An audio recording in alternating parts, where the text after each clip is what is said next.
Thank you everyone ji and welcome to the another session of HAT test preparation. आज के session में हम देखेंगे कि 80 प्लस नंबर लेने के लिए हैट में आपका वर्बल सेक्शन कितना स्ट्रांग होना चाहिए और उसके लिए मटेरियल क्या आपके पास अवेलेबल होना चाहिए, और इसको हम आज के सेशन में हमें क्या क्या मिलने वाला है उसको हम देख लेते हैं कि हमारे टेक अवेज़ या क्या हासिल होगा हमें इस सेशन से। तो टेक अवेज़ इस सेशन के हैं कि जी हमें इंग्लिश सेक्शन के सोर्सेज का पता चलेगा, कहाँ से हमें पढ़ना चाहिए, उनको यूटिलाइज़ कैसे करना है, तैयार कैसे करना है, कौन सी स्ट्रैटेजी रखें, हर सेक्शन को अलहदा से डील करें और मैक्सिमाइज़ करें उसकी आउटपुट, ज़्यादा से ज़्यादा फ़ायदे हासिल करें, और क्या ट्रिक्स एग्जीक्यूट करने चाहिए पेपर के दौरान ताकि नंबर ज़्यादा आएँ। अब टेक अवेज़ की बात के बाद हमें देखना है कि वर्बल सेक्शन या इंग्लिश सेक्शन जो हैट का है उसमें क्वेश्चंस आते कौन कौन से हैं। तो ये बहुत इंपॉर्टेंट चीज़ है कि क्वेश्चंस का आपको आइडिया हो किस तरह के सवाल और डिफ़िकल्टी लेवल क्या होता है, तो उसको देख लेते हैं। इंग्लिश वर्बल सेक्शन जो आपका हैट का है उसमें comprehension, synonyms, antonyms, sentence completion और एनोलॉजीज़ होती हैं। कंप्रीहेंशन एक पैराग्राफ है, सिनोनिम्स एंटोनिम्स का आपको पता है, सेंटेंस कंप्लीशन भी सिंपल है, एनोलॉजीज़ आपने रिलेशनशिप बनाना है between two pair of words, उसको कन्वर्ट करना है। अब देखते हैं कंप्रीहेंशन क्या है। कंप्रीहेंशन को करने का तरीकाकार क्या है कि आप कम से कम 2 सवाल पहले से पढ़ लें। नॉर्मली क्या होता है कि हम पैराग्राफ पढ़ते हैं और फिर क्वेश्चंस पे जाते हैं, तो हमेशा अच्छा होता है कि आप पहले 2 सवाल, एटलीस्ट 2 क्वेश्चंस जो हैं वो पढ़ चुके हों।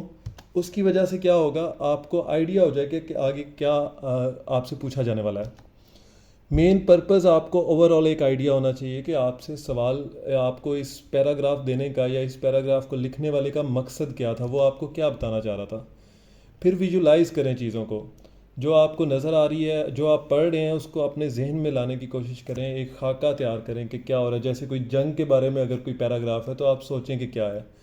अपने तौर से पैराग्राफ को पढ़ते हुए कोई चीज़ प्रिडिक्ट करना या फिर इन्फर करना, पेशगोई करना या फिर उससे कोई चीज़ कंक्लूड कर लेना, कोई नतीजा अखज़ कर लेना, ये बहुत एक अहम सलाहियत है जो कंप्रीहेंशन में आपको मदद देगी। फिर एक क्वेश्चन आता है जहाँ पे लफ्ज़ अंडरलाइन हुआ होता है और कहते हैं कि इसका मतलब पैराग्राफ में क्या है। तो आपने हमेशा पैराग्राफ का मतलब बताना है, ना कि पैराग्राफ के कॉन्टेक्स्ट में मतलब बताना है, ना कि उसका एक्चुअल मतलब बताना है। जैसे मैं मिसाल दे देता हूँ आपको कि मैं कहता हूँ कि गैट के पेपर की आपने टेंशन नहीं लेनी या हैट के पेपर की आपने टेंशन नहीं लेनी, हैट का पेपर बहुत ही सस्ता पाया गया है। अब यहाँ पे सस्ते से मेरी मुराद चीप नहीं है, सस्ते से मुराद इनएक्सपेंसिव नहीं है। मैं टेंशन नहीं लेनी, तैयारी ज़्यादा की ज़रूरत नहीं है, अगर इस तरह के लफ्ज़ पहले इस्तेमाल कर रहा हूँ तो मतलब है सस्ते से मेरी कि आसान है, कोई इतना मुश्किल नहीं है। तो देख लेते हैं एक एग्ज़ाम्पल, हम कंप्रीहेंशन की देख लेते हैं। अब ये कंप्रीहेंशन आपके सामने पैराग्राफ आ गया है, मैंने क्वेश्चन इसके नेक्स्ट स्लाइड पे रखे हुए हैं। आपको पहले नेक्स्ट स्लाइड पे क्वेश्चंस पढ़ाते हैं और फिर वापस आते हैं, ताकि अगर ये पैराग्राफ पेपर में आएगा तो आप कैसे इसे टैकल करेंगे। तो ये आपके सामने क्वेश्चंस हैं। क्वेश्चंस कह रहे हैं, पहला क्वेश्चन है which of the following states the main idea of the passage. ये आज जब आप पूरा पैसेज पढ़ लेंगे तभी आपको समझ आ सकता है, उसके बगैर नहीं आ सकता। तो इस तरह के क्वेश्चन को आपने पहले टैकल नहीं करना, इसको जहन में रख लेना है, ठीक है। जो आप एंड पे इसको जब पूरा पैराग्राफ पढ़ लेंगे तब इसको टेक ऑन करेंगे। लेकिन जो दूसरा पैराग्राफ है वो ज़्यादा इंपॉर्टेंट है, क्वेश्चन सॉरी, वो ज़्यादा इंपॉर्टेंट है। वो क्वेश्चन कह रहा है कि जी व्हाट अचीवमेंट्स, अपॉलॉजीज़ जी दरमियान में कॉल आ गई थी, सो स्टार्ट करते हैं उसी जगह से। पहला क्वेश्चन हम देख चुके थे कि वो एक मेन आइडिया के बारे में है। सेकंड क्वेश्चन आपका पूछ रहा है जी what achievements illustrates Roosevelt's ability to overcome personal obstacles.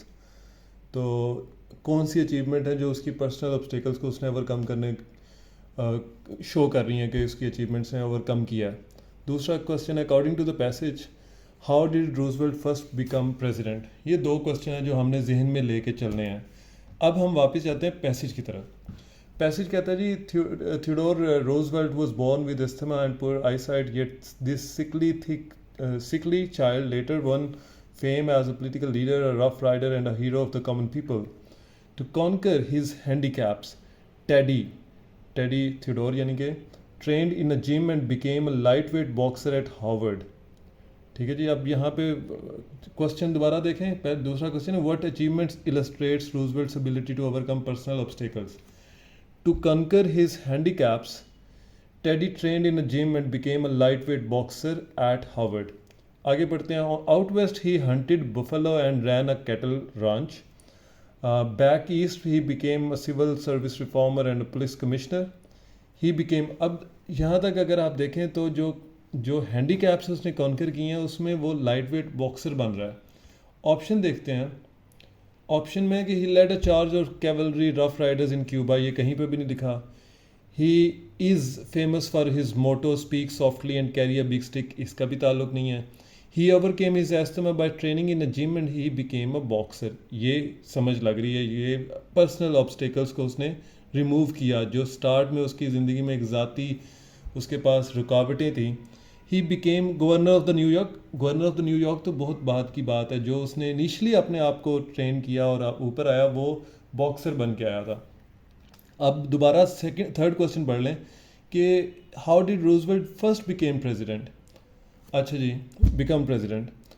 अब आगे पढ़ते हैं। He became president McKinley's assistant navy secretary during the Spanish American war. Also, he led a charge of cavalry Rough Riders up San Juan Hill in Cuba. After achieving fame, he became governor of New York and went on to become the vice president. Vice president बना है। हमसे उसने पूछा है president कब बना। When McKinley was assassinated, Theodore Roosevelt became the youngest president at an age of 42. तो जी जब मैकिनली जो है उनकी असैसिनेशन होगी। अब आप देख रहे हैं option B, as vice president he took over the presidency when McKinley was assassinated.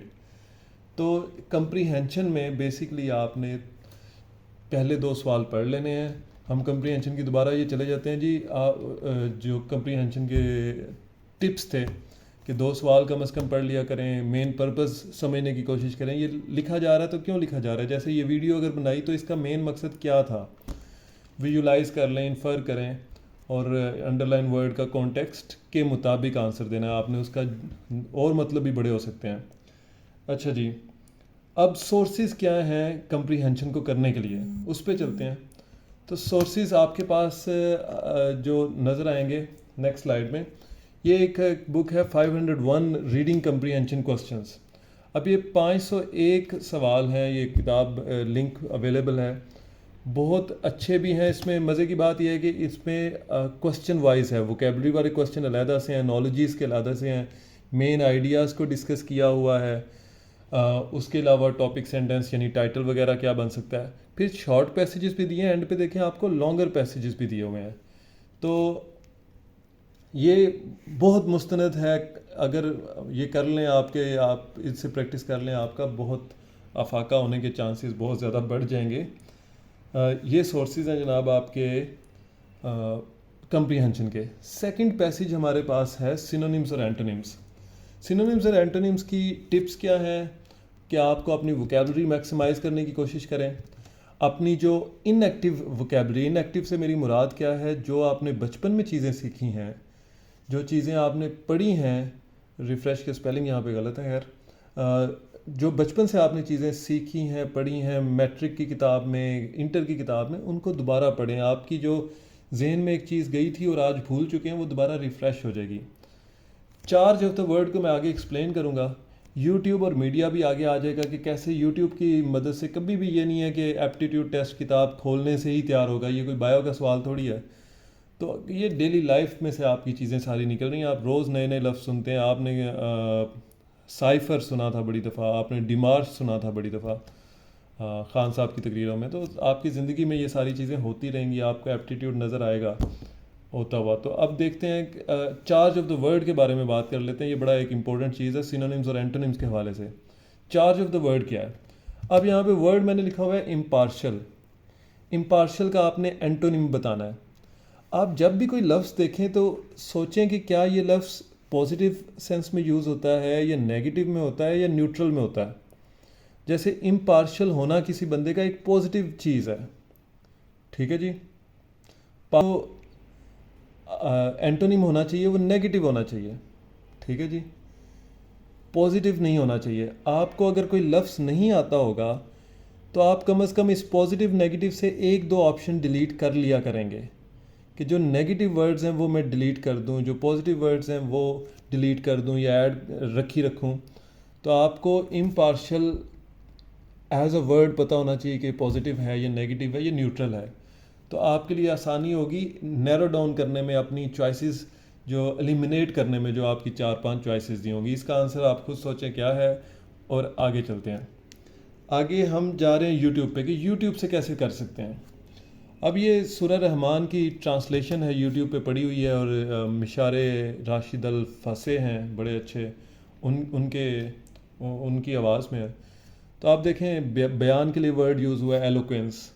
आप इंग्लिश सब टाइटल्स के साथ चीज़ें देखें। प्रोस्ट्रेट, सजदा करना, प्रोस्ट्रेट है यहाँ पे। आप एलिवेटेड यहाँ पे वर्ड है। उसके अलावा पैरिश, बड़े हाई फ्रिक्वेंसी वर्ड्स आपको मिल जाएंगे और सारे ये मैंने यूट्यूब की एक जो मैंने बताया रिक्लाइन टेक लगाए हुए होना, तो इस तरह के वर्ड्स आपको मिल जाएंगे। दश्ते तन्हाई, ये in the desert of solitude यहाँ पे वर्ड लिखा है। और love of my life quiver यहाँ पे वर्ड लिखा है। खैर ये मेरे इसके पीछे आ गया द मिराज, ये होंठों के शराब के लिए वर्ड मिराज यूज़ हुआ है। तो यूट्यूब पे गाने सुने, गज़ल सुने, कुरान पाक सुने, जो भी आप चीज़ सुने इंग्लिश सब टाइटल्स के साथ देखें। तो ये गज़ल सुन लीजिएगा, मैं इसको स्किप कर देता हूँ क्योंकि सब ये आ गया। अब ये आ गया जी। Dark and savage enchantment of countless centuries, अनगिनत सदियों के तारीक बहिमाना तलिस्म। तेरी सूरत से है आलम में बहारों को सबात। Your face is what lends permanence to spring time in this world. मैंने समझा था कि तू है तो दरख्शां है हयात। तो रेडिएंट का वर्ड यहाँ पे यूज़ हुआ है। अब बात कर लेते हैं सोर्सेज क्या हैं। एक तो किताब इसेंशियल वर्ड्स ऑफ GRE है, ये आपके सामने है जी। ये किताब आपको 300 बेसिक वर्ड्स देगी, पेज नंबर 22 पे, और 22 से लेकर 24 तक। आप इनको प्रिंट कर लें, अपने पास रख लें और थोड़ा सा वक्फे से, और एक एक लफ्ज़ को जितने आप कर सकते हैं, लाजमी नहीं 300 वर्ड्स आप करें। इनमें से काफ़ी ज़्यादा वर्ड्स आपको आते होंगे। अगर मैं स्टार्ट में देखूँ, एब्सकॉन्ड आपको आना चाहिए, ठीक है, काफ़ी वर्ड्स आते होंगे और ये हाई फ्रीक्वेंसी वर्ड्स हैं सारे, काफ़ी ज़्यादा लिटरेचर में यूज़ होने वाले हैं। तो ये 300 वर्ड्स हैं। अगर आप ये कर लें तो आप मज़ीद अगर करना चाहें तो फिर इसके बाद इसकी कोई 800 वर्ड्स की एक और लिस्ट है और वो बड़ी डिटेल से उसने बताई है। आप देख रहे हैं कि अबेट है, अब्डिकेट है, तो ये अच्छे वर्ड्स हैं। ज़्यादा से ज़्यादा डेफिनेटली जितना आप करेंगे वो आपके लिए बेहतर है, लेकिन 300 के करीब तो वर्ड्स आपको थोड़े ऐड करने चाहिए और उनको यूज़ करें अपनी डेली लाइफ में। अच्छा जी, ये अब आपको यहाँ पे नज़र आ रहा है जी, ये 300 वर्ड्स जो हैं और कॉमन सिफिक्सेस हैं, ये पढ़ लें। बड़ी अच्छी चीज़ है कि जो वर्ड रूट, कुछ रूट्स दी हुई हैं उसने, आगे रूट्स भी दी होंगी, फाइनल रिव्यू कर लीजिएगा उसके बाद। वो 265 पेज पे है ये वाला फाइनल रिव्यू जी। अच्छा, तो ये उसके अलावा अगर आप ये वोकेबलरी कर लें और अपने आप को टेस्ट करना चाह रहे हैं तो फिर आपके पास ये 501 सिनोनिम्स और एंटोनिम्स के क्वेश्चंस हैं। पहले वो तैयार करें और उसके बाद इस वाले पे आएँ और इस पे अपने आप को परखें। रोज़ 1-2 टेस्ट कर लिया करें। ये 501 सवाल हैं, आपका अच्छी खासी इससे तैयारी हो जाएगी। तो जैसे ये सिमुलेट यहाँ पे लिखा हुआ था, सिमुलेट का आप बताएं कि जी क्या बनता है उसका, एक्साइट, इमिटेट, ट्रिक या एप्लाई का। तो चलें जी आगे देखते हैं। अब नेक्स्ट हमारा जो पोर्शन है वो है सेंटेंस कंप्लीशन। और सेंटेंस कंप्लीशन में आपको जो चीज़ें ज़रूरी हैं आपके लिए, वो आपके टेंसेस यानी कि ग्रामर, बेसिकली ओवरऑल प्रेपोजिशंस आपकी अच्छी होनी चाहिए, वोकैबुलरी आपकी जो है टॉप नॉच होनी चाहिए, क्योंकि काफ़ी ज़्यादा वर्ड्स जो हैं वो कॉन्टेक्स्ट में आते हैं रादर देन के टेंसेस वगैरह या प्रेपोजिशंस। अच्छा जी, और आखिरी आपको सिग्नल वर्ड्स का पता होना चाहिए कि, और उसके आगे मैं मिसाल भी दूंगा कि क्या सिग्नल वर्ड्स आपको बता रहे होते हैं कि किस तरह का वर्ड आना है। अगेन यहाँ पे चार्ज ऑफ द वर्ड यानी उसका पॉजिटिव होना, नेगेटिव होना इज़ वेरी इंपॉर्टेंट। अच्छा जी, नेक्स्ट करते हैं। अब ये सेंटेंस एक दिया हुआ है, ये कह रहा है although he is a corrupt leader he is very much dash by the message. बेशक वो एक करप्ट लीडर है और मैं इंतहाई आज इसी से कह रहा हूँ, मेरा किसी लीडर की तरफ कोई इशारा नहीं है, लिहाजा कोई भी हमारा तबका जो है वो गुस्सा ना करे। इवन दो कि वो एक करप्ट लीडर है, लेकिन मैसेज में वो बड़ा डैश है। अब आप देख रहे हैं करप्ट लीडर है, ऑल दो का वर्ड आया, इसका मतलब है आगे जो वर्ड है वो पॉजिटिव होना चाहिए। Corrupt is a negative word, तो he is very much insulted by message नहीं हो सकता। Hated by be again negative word है, लव्ड एक पॉजिटिव है, इग्नोर्ड नेगेटिव है। तो ये एक लाजम बहुत अहम चीज़ है कि आपको पता होना चाहिए कि सिग्नल वर्ड क्या कह रहा है, और आपका जो वर्ड ओरिजिनल है वो नेगेटिव है पॉजिटिव है, उसके मुताबिक आपने चलना है। नेक्स्ट देखते हैं जी, इसके सोर्सेज देख लेते हैं। सोर्सेज में आपके पास आ जाएगा सबसे पहले ये GRE की, न्यू GRE की 19th एडिशन है, ये भी इस PDF अवेलेबल है, आपको मिल जाएगा। इसमें सेंटेंस कंप्लीशन पेज 55 पे, ठीक है जी। अब आप स्क्रॉल डाउन हम करेंगे और देख लेंगे ये पेज आ जाएंगे उसी तरतीब से। तो ये सेंटेंस कंप्लीशन है 36 से लेके 33 से लेके 55 तक, वर्बल रीजनिंग के नाम से। इन सारों को गो थ्रू कर लें, आपको उन्होंने हिंट्स दिए हुए हैं, तरीका बताया हुआ है कैसे करना है, और दो लफ्ज़ भी GRE के पैटर्न पे दिया हुआ है, तो it would be a good starter. हम डेफिनेटली हर सेक्शन को मज़ीद इन डिटेल भी वीडियोस बनाएंगे, लेकिन फॉर द टाइम बिंग आपको एक ओवरव्यू मिल रहा है कि चीज़ों को करना कैसे है और होना उन चीज़ों ने कैसे है। अब लास्ट जो हमारा है इस वक्त सेक्शन जो आमतौर पे आता है इंग्लिश में, वो है एनोलॉजीज़। और एनोलॉजीज़ के लिए हमारे पास ये चीज़ें हैं जी। एनोलॉजीज़ के लिए टिप्स क्या है कि रिलेशनशिप आप आइडेंटिफाई करें कि जो आपको क्वेश्चन में दो चीज़ें दी हुई हैं उसका रिलेशनशिप क्या है, उससे एक जुमला बना लें, वो आगे हम बना के भी देखेंगे। Apply the same sentence on choices, वही सेंटेंस जो आपने उधर बनाया वो चॉइसेस में आपने लगाना है, और जो एग्जैक्ट लग जाएगा वो ठीक होगा। अपनी वोकेबलरी को इंक्रीज़ करें। वोकेबलरी को तो हर सेक्शन में उसकी आपको डेफिनेटली, जब आपको ज़्यादा वर्ड्स आएंगे तो आप ज़्यादा चीज़ें समझ पाएंगे। तो आगे देख लेते हैं जी, यहाँ पे तरीक़ाकार दिया हुआ है। 16 तरीके की आमतौर पे एनोलॉजीज़ आती हैं, 16 रिलेशनशिप्स हैं। वो अब नेक्स्ट पे देख लेते हैं कि वो कौन कौन से रिलेशनशिप हैं। अच्छा जी, पहला एंटोनिम्स। अब देख रहे हैं, पहला है antonyms, up down, synonyms same होना, part whole, trunk is a part of tree. तो जो आपकी चॉइस सही होगी उसका भी तरीकाकार या उसमें भी ये वाला जुमला एग्जैक्ट लग जाएगा एज इट इज़। अच्छा जी, उसके बाद आगे होल पार्ट, उल्टा काम है। School includes a classroom, tool and its action, crayon is use to draw something, crayon. अच्छा जी, tool user, carpenter hammer use करता है तो पेंटर ब्रश यूज़ करता है, इस तरह का कुछ आ जाएगा। टूल और उसका पर्पज़, ऑब्जेक्ट सॉरी जिसके साथ वो इस्तेमाल होता है। हैमर नेल्स के साथ इस्तेमाल, हैमर्स जो है वो नेल्स को लगाने के लिए इस्तेमाल किए जाते हैं। कैटेगरी एग्जांपल, डॉग की एक कैटेगरी जो है वो है गोल्डन रिट्रीवर, ठीक है। तो डॉग एक मेन चीज़ है, उसमें से एक टाइप जो है वो गोल्डन रिट्रीवर है। इफ़ेक्ट कॉज, फ्लड रिज़ल्ट है रेन का, flood is a result of rain, तो आगे जुमला भी ऐसे बनेगा। या कॉज इफ़ेक्ट उल्टा हो जाएगा, प्रैक्टिस गिव्स यू इम्प्रूवमेंट या इम्प्रूव्स यू, ठीक है। इसी तरह ये आप सारी तसल्ली से पढ़ लें, ये 16 आपको अवेलेबल भी हैं PDF में भी।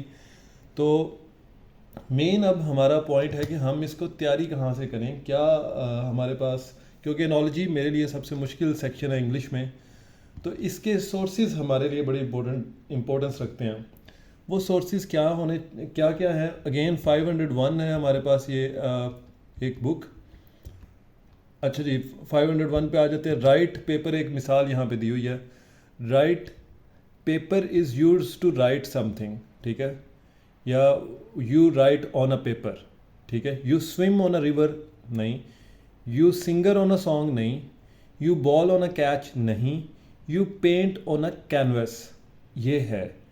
तो अब आप देख रहे हैं जो जुमला आपने इनिशली बनाया था, you write on a paper, वो इन सब पे लगा दें, जिस पे लग जाए वो सही होगा आपका। तो ये आपके पास एनोलॉजीज़ हैं। सबसे पहले ये हमारे पास 501 एनोलॉजीज़ का है।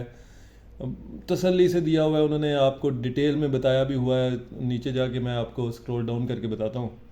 और फिर ये आपके पास SSAT की नॉलेजेस पड़ी हैं। तो इसमें देखते हैं पहले 501 में। तो आप देखेंगे कि इन्होंने आपको डिटेल से हर का, ये देखें, अ candle illuminates when in use, a refrigerator cools when in use, ठीक है। तो व्हेन इन यूज़ वो उसका पर्पस क्या है, कैंडल इल्यूमिनेट करती है, रेफ्रिजरेटर कूल करती है।